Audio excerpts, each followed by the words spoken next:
California, we did great, but when they send out like 38 million ballots, and nobody knows where the hell they're sending them, and then they come pouring back, the whole thing.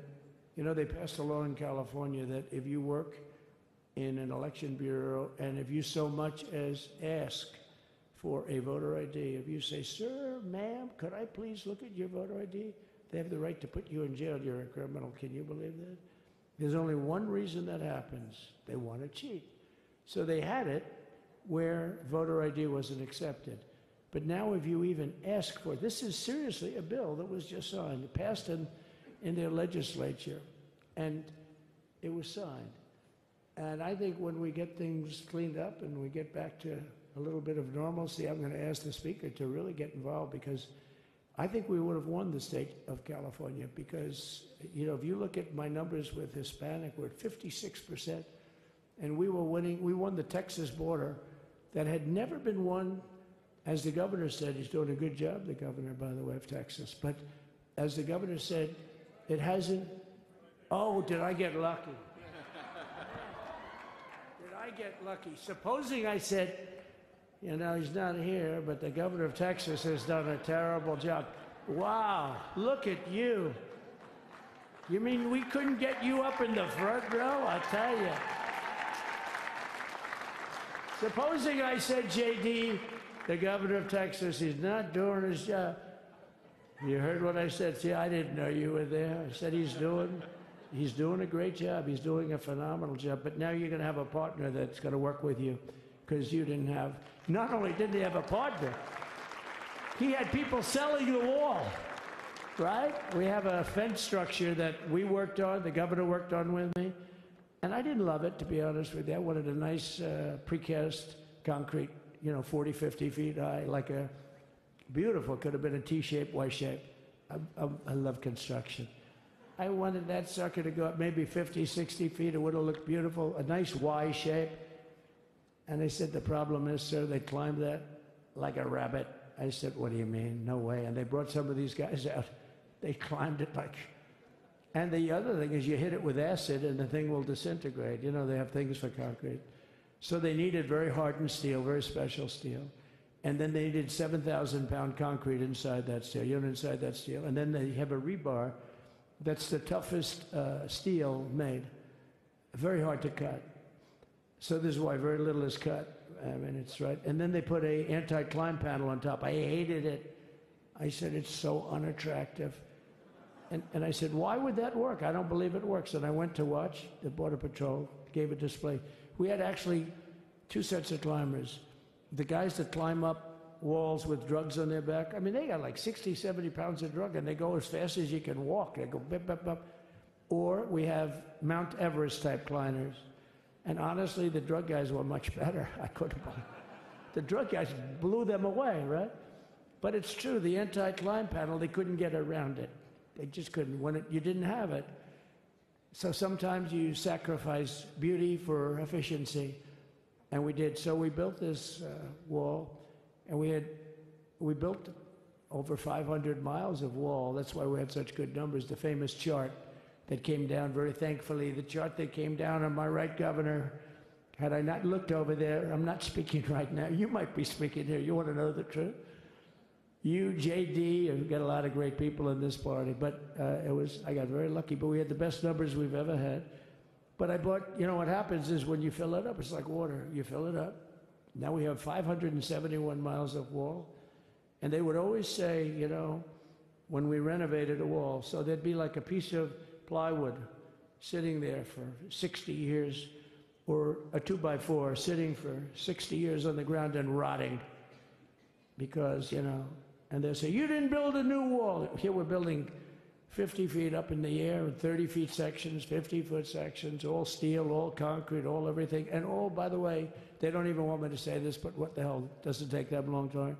They were all wired for all of the equipment. We put wires in everything so they can easily wire for all the different types of equipment. And if there's a doubt, we have a wire. Whenever we just look, you just find the wires all over the place up top, so we can just hook it up. We don't have to have wires on the outside, which wouldn't do too well, right? So anyway, so we built an extra 200 miles of wall, And the governor wanted to buy it. He tried to buy it, and they wouldn't sell it to him. He wanted to put it up himself. Could have been done in 3 to 4 weeks, 200 more miles, because when you do it now, they just keep going further out, further out, further out, getting around. So we did an extra 200 miles, and it was all bought, and they announced that they're not going to put it up. And that's when I realized they wanted open borders, and that's when I realized that people are going to come pouring through the wall like nobody's ever seen before, but you've seen it. A lot of you are here because of that. I made it my #1 issue. They all said inflation was the #1 issue. I said I disagree. I think people coming into our country from prisons and from mental institutions is a bigger issue for the people that I know. And I made it my #1. I talked about inflation too, but you know, how many times can you say that an apple has doubled in cost? I'd say it, and I'd hit it hard, but then I go back to the fact that we don't want criminals coming into our country. We don't want the jails of every country in the world virtually being deposited into the United States. And that man had to suffer with it. And he did an unbelievable job. I'll tell you, he was a very popular governor, but now he's like an unbeatable governor because of your border policies. He was fantastic. And he really was. So. Governor Abbott is he's a great man, great leader. And but it did make him very more. Did you do it? You didn't do that for politics. You did it because you wanted to do the right thing. But I'll tell you, it sure as hell worked for politics too. It's self-preservation. That's right. But no, because the people are demanding it. The people of Texas are demanding it. The people are demanding it all over. So anyway, so we built it, and they wouldn't let us use it. They wouldn't let the governor use it, and other governors, they wouldn't let him use it. But he was the leader of the pack and did a great job. And then we heard about a month ago that not only wouldn't they let us use it, they were selling it. They were going to sell it for 5 cents on the dollar. Now, 5 cents on the dollar then, but today it would cost more than twice as much to build because we bought it like 6 years ago. And it was just sitting on the ground, and that does not do well for the whole thing. But it was just sitting on the ground, and I heard about it, and I called the governor, and I called a lot of people, your attorney general. And here's the story. They were going to buy it, and these are great business people. They were going to buy it for 5 cents on the dollar or less, and they were calling us up, we'll sell it to you for 200 cents on the dollar. In other words, it will cost you twice as much, so it's 200 cents on the dollar. I said, can somebody explain that to a judge? I mean, how corrupt is that? You'd think they'd say, maybe we'll sell it to you for 20 cents, 30 cents, but not 200 cents. So they were going to buy something for 5 cents, and they were going to sell it to us for a fortune. They were going to make it would be, they'd have it down that in Fortune magazine, they'd put it of the deal of the year, okay? You buy something like that. But it was so corrupt and so horrible. And when we told that to the administration, they didn't care. They just kept going forward. They couldn't care less. And they kept going forward. They knew that they were trying to sell it back to us. They would have sold it back to us. You would have ended up buying it. You would have paid probably 50, 60 cents, who knows. But they were going to use it for scrap metal, but then they made a much better deal. They could just buy it and sell it to us for 15, 20 times what they paid. 20 times, think of it, like 20 times what they paid. And we wouldn't let it happen. And the governor with his attorney general, Ken Paxton, they made a fantastic, they're a good lawyer. He's pushed around pretty good by people, right? I said, you got a great attorney general. They should leave him alone. He was with me. But Ken and the governor went to court, and a judge actually became incensed and actually called for an investigation. How could a thing like this happen? So he stopped it. So we're waiting to put that wall up. And now that you have a new president, that wall will go up so fast. The governor will complain, sir.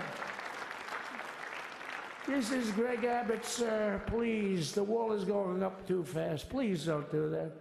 You know the story about winning. No, we're going to win too much. We're winning too much. Please, so stop. People always love that one. We'll do this with the wall. Governor Abbott calls, sir, the wall is going up too fast. We can't take it. We just can't take it. No, I think you'll be very happy if the wall goes up too fast, right? But we'll get that dude and we'll work with you on that. But it was a great decision by a great Texas judge, right? And it was beautiful, beautiful to watch. We see stopped them right in their track. I mean, they were literally loading this stuff onto trucks. It was terrible. Honestly, it was terrible. And he wouldn't take it. So I'm so glad I mentioned that they have a really good governor in Texas. And I swear, I didn't know he was here. I swear to you, it sounds like a setup. I didn't know you were there. Did I get lucky? I said the right thing. Because there have been moments when I wasn't so happy with him, you know? But not too many, I can tell you that. So anyway, it's good to see you too, Governor. Great. But I just want to thank everybody. You've been incredible. I recognize so many of you. It's so crazy. But this has been a long journey. This was a journey that started in 2015, probably started 20 years before that. People used to say, you're going to run for president? You're going to run? And I always said, no, I don't want. And then one day I said, let's give it a shot. And what I talked about then was the border, too. I think it probably was the #1 issue for me. Back in 2015, 2016, I talked about the border. And now I talked about the border, but this border is much worse. We fixed the border. It was totally fixed. There was nothing to talk about. 2020, by the way, that election was totally rigged, but that's okay. It was a rigged election. You know the only thing good about it? It showed how bad they are, showed how incompetent, and frankly, historically, this is a much bigger event. If that would have gone like it should have, the bad thing about it is some bad things happened, like a lot of people in our country that wouldn't be in our country right now. So, you know, that's the bad part. But I will say that it started in 2015, and right from the beginning, we went to the top. The day one, they announced Trump, and Trump went to #1 and stayed there for the whole primary. And then we took on Hillary. She didn't look too happy today. We took on Hillary. A very nice person, but we took on Hillary and we defeated Hillary, and then we did much better the second time in 2020. You know, we got millions more votes. We got millions, like 10, 12 million more votes than we did the first time. No president has ever gotten that many more votes. I got like 9 million more than anybody else had ever gotten, and they said we lost. And because of that, I said to Melania, what do you think? And she said, you want to do this again? And had we lost, and had I thought we lost, I wouldn't do it again, because that's like the ultimate poll, right? But I knew how well we did, and this time we made it too big to rig. It was so big. They tried like hell. But they tried to do it, and around 9:02 they gave up. Last time they did bad things, but this time they just said, yes. You know, I don't know if you saw, Mr. Speaker, in Washington, they had placards. They were all set to march. They thought it'd be closer. A gentleman asked me, a very respected gentleman asked me yesterday, how come the polls were so wrong? They showed you winning, but not in a landslide. I said, because people that are true Trumpers are so angry at the whole polling system and at the writers, the fake news, that they don't want to talk to anybody. So when you call somebody from Trump, who are you voting for? They say, it's none of your business. I'm not telling you. And that was probably 40% of the people they called. So they would discard that one, and they didn't show that. And then when the election happened, you know, the vote came, and it was much different, much higher than, we're going to win, but they really thought, they couldn't believe the one man said, I mean, it was so much higher. We won all 7 swing states. We won the popular vote by millions of votes, which is hard for a Republican. I'll tell you who came through. The unions came through. The auto workers were great. The Teamsters were great. The firemen were great. I think almost every union was great. The only one that weren't great, although Sean was great, and the Teamsters, Sean O'Brien, the head of the Teamsters, was fantastic. But generally speaking, the head of the union was against Trump, but the union would be with us for like 80, 85%. Look what we did with the auto workers in Michigan. Look what we did with the Teamsters. The Teamsters were unbelievable. They were a solid Democrat vote, and they voted for Trump. So we had a great experience. This has been, now we have to go to work and get it done, because we have to do something that's going to be great. We're going to turn our country around, and we're going to turn it around fast. And I think this was a better speech than the one I made upstairs, okay? I think this was better, JD.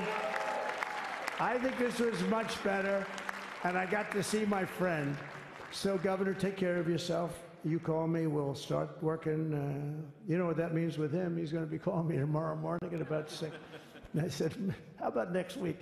You call me and we're going to get it started real fast. We'll really help you a lot. You've done a fantastic job protecting something which is, it's not supposed to be for the states. And amazing job you've done. Thank you very much. And I want to thank everybody. And I have a First Lady who's been incredible. She's been incredible. I shouldn't say this. I'm going to get hell when I say this, but her feet are absolutely aching. You know, those heels. And we thought we were leaving. We were going home. Sir, would you be able to go down and say hello to some of your other fans that are here? I said, oh, I didn't know that. Wow. Did you get to see pretty clearly the picture, I hope? Good. That's good. But because you wouldn't want to make the same speech again, right? But she said, darling, I love you so much, but my feet are killing me. I said, honey, let me just see how far it is. I asked the person. Oh, not that long, maybe 400 or 500 yards. That's 5 football fields. I said, can you make it? She said, we're going to make it no matter what. We're going to make it because we have to get, right? Right? And then we went out to the helicopter, though, just prior to this and said goodbye. And it's a custom, and the wind is blowing like crazy. And with the hat that she's wearing, she almost blew away. We almost lost off. She was being elevated off the ground. She almost blew away. No. So we all appreciate it because you've been a great First Lady. A beautiful and a great First Lady. And they love our First Lady. You know, JD, whenever I make a speech, I see hundreds of times, we love our First Lady, we love, and they do, and they should. She's great. So I just want to thank you very much. I just want to thank everybody. And I felt that, I said to JD, should we give him the A treatment, the B treatment, the C, the D, or the F? You know what the F is? Hello, everybody. Thank you for being here. Bye-bye. I gave you the A+ treatment. Thank you. Thank you all. Thank you, Governor. Thank you all very much. Appreciate it.